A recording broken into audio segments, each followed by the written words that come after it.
儿童打鼾的原因有哪些？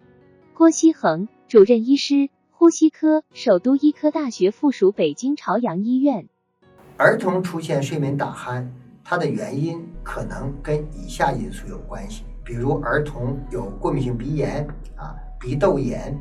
或者是慢性鼻炎，造成鼻阻力增高，这也是容易出现儿童打鼾的一个主要原因。另外，后鼻腔的腺样体的肥大，那么如果是在反复的炎症的作用下，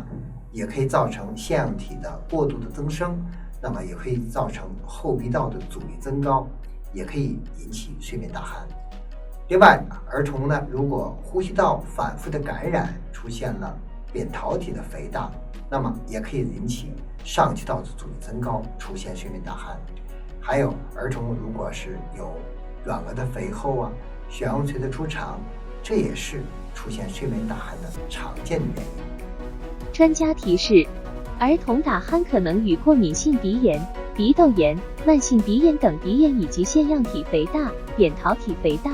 软腭肥厚、悬雍垂粗长等原因有关，这些病因可导致上气道的阻力增高，从而引起儿童睡眠打鼾。